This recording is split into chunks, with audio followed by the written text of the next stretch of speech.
ونستغفره ونؤمن به ونتوكل عليه ونعوذ بالله من شرور أنفسنا ومن سيئات أعمالنا من يهده الله فلا مضل له ومن يضلله فلا هادي له ونشهد أن لا إله إلا الله وحده لا شريك له ونشهد أن سيدنا ومولانا محمدا عبده ورسوله وسلم تسليما كثيرا كثيرا أما بعد فقد قال الله تعالى في القرآن المجيد أعوذ بالله من الشيطان الرجيم بسم الله الرحمن الرحيم لو أنزلنا هذا القرآن على جبل لرأيته خاشعا متصدعا من خشية الله صدق الله العظيم قال النبي صلى الله عليه وسلم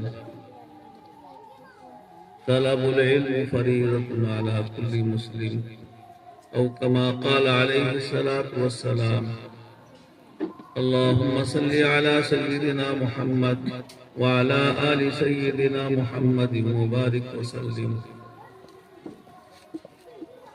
معزز و موقر حضرات مہمانان خصوصی، علماء کرام، محترم بھائیوں، عزیز بچوں، پردہ نشین خواتین اسلام،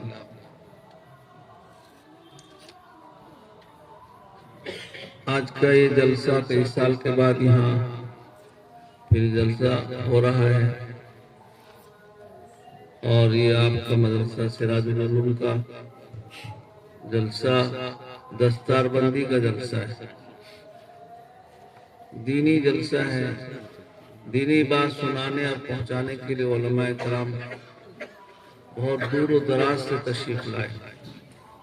یہ ایسے مہمانان خصوصی ہیں جو اپنے علاقے میں بڑے مشغول رہتے ہیں اور بہت خدمات انجام دیتے ہیں. ماشاءاللہ یہ کسی طرح ہمارے جناب مولانا نعمان صاحب کوشش کر کے ان کو لے آئے ہیں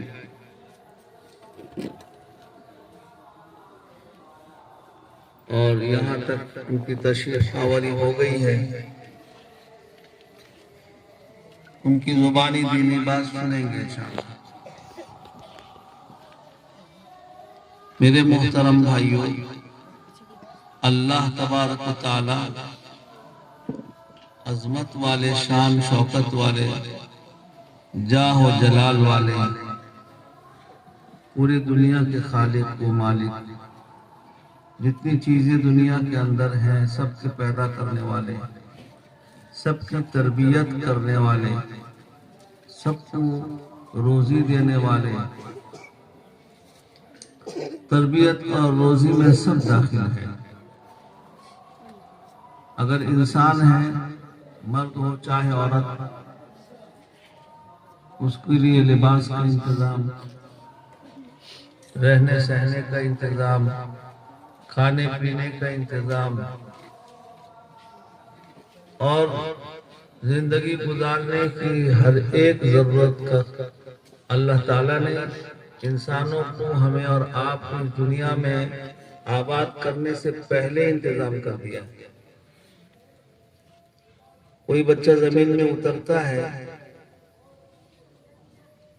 وہ ایسا ہوتا ہے کہ اس کو کچھ پتہ نہیں رہتا ہے.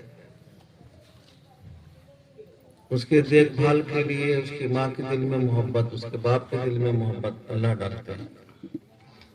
ماں اپنی نیند قربان کرتی ہے، باپ دن بھر محنت و مشقت کر کے اس کے لیے ذریعہ معاش کا سبب بنتا ہے.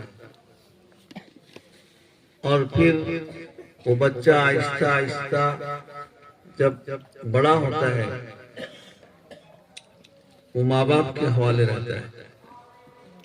حدیث شریف میں اللہ کے نبی ہمارے آقا محمد مصطفیٰ صلی اللہ علیہ وسلم نے فرمایا کہ کوئی بھی بچہ جو پیدا ہوتا ہے وہ فطرت اسلام پر پیدا ہوتا ہے. اس کی قلب کے اندر سلامتی ہوتی ہے اور وہ اپنے اندر جو ہے فطرت سلیمہ لے کے پیدا ہوتا ہے، لیکن اس کی تربیت جس ماحول میں ہوتی ہے، اس کا باپ اگر یہودی ہے تو اس کو یہودی بنا دیتا ہے، عیسائی ہے تو عیسائی بنا دیتا ہے، مجوسی ہے تو مجوسی بنا دیتا ہے۔ آپ ہم اپنے گھر کے آس پاس کے ماحول کو دیکھیں، جس گھر میں دینداری ہے، باپ ماں دین کا لحاظ کرتے ہیں، نماز روزوں کی پابند ہے، تو بچوں میں بھی ان کا کچھ اثر نمایاں ہوتا ہے۔ باپ اگر مسجد آتا ہے تو اپنے چھوٹے بچے کا ہاتھ پکڑ کے مسجد لے آتا ہے۔ اسی لیے کہا گیا بچہ جب 7 سال کے بچے ہو جائیں، لڑکا چاہے لڑکی، اس کو نماز کے لیے کہو اور کہتے رہو۔ ہمارے حضرت خواجہ صاحب رحمۃ اللہ فرمایا کرتے تھے کہ برابر کہتے رہو، کہنے سے عاجز مت آؤ۔ 1 2 دفعہ 4 دفعہ 100 دفعہ کہہ کے 100 مرتبہ بھی کوئی کہہ کے عاجز آ جائے کہ اب تو اس کو گھر سے نکالو، ایسا نہیں۔ وہ فرمایا کرتے تھے کہ باپ بننا آتا نہیں، باپ بن گئے، شفقت نہیں اس کے اندر۔ استاد بننا آتا نہیں، استاد بن گئے۔ تو جو چیز اللہ نے اپنے آخری نبی ہمارے آقا محمد مصطفیٰ صلی اللہ علیہ وسلم کو عطا کیا، اخلاق کریمہ میں بدسلوکی کرنے والوں کے ساتھ اچھا سلوک کرنا، ایذا اور تکلیف پہنچانے والوں کو راحت پہنچانا۔ قربان جاؤ آقا محمد مصطفیٰ صلی اللہ علیہ وسلم ایسے اخلاق کریمانہ لے کر دنیا میں تشریف لائے، اور اللہ نے خود اعلان کر دیا کہ وَإِنَّكَ لَعَلَىٰ خُلُقٍ عَظِيمٍ۔ اس سے بڑھ کر کوئی کسی کے اندر اخلاق اچھے پیدا ہو ہی نہیں سکتے۔ اور آقا محمد مصطفیٰ صلی اللہ علیہ وسلم نے فرمایا کہ جو میرے ان عادات، اطوار، اخلاق کو اپنائے گا، اپنا مزاج میرے مزاج کے مطابق بنائے گا، اپنا اٹھنا بیٹھنا، چلنا پھرنا، گھر کا ماحول، طور طریقہ میرے جاری کیے ہوئے طریقے کے مطابق کرے گا، جتنا زیادہ کرے گا اتنا زیادہ جنت میں میرے قریب ہوگا۔ اللہ اکبر۔ ایک بزرگ تھے، اب دیکھو اللہ والے کیسے ہوتے ہیں، اور ان کے کسی بھی کام کو ہم نہیں سمجھ سکتے، ہم یہی سمجھتے ہیں کہ ہم بھی دیکھتے ہیں وہ بھی دیکھتے ہیں۔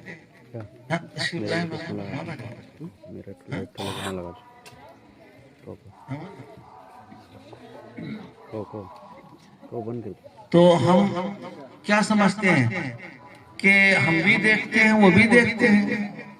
جیسے ہم نماز پڑھتے ہیں، کوئی عارف باللہ بھی نماز پڑھتے ہیں، ہمارا حضرت خواجہ صاحب فرمایا کرتے تھے کہ ہم اپنے سجدے میں سبحان ربی الاعلیٰ ضرور پڑھتے ہیں، لیکن اللہ کا استحضار کتنا ہوتا ہے ہم جانتے ہیں، دوسرا کوئی نہیں جانتا۔ نہ اڑوس جانتا ہے، نہ پڑوس جانتا ہے، نہ سامنے والا نہ پیچھے والا۔ من آنم کے من دانا۔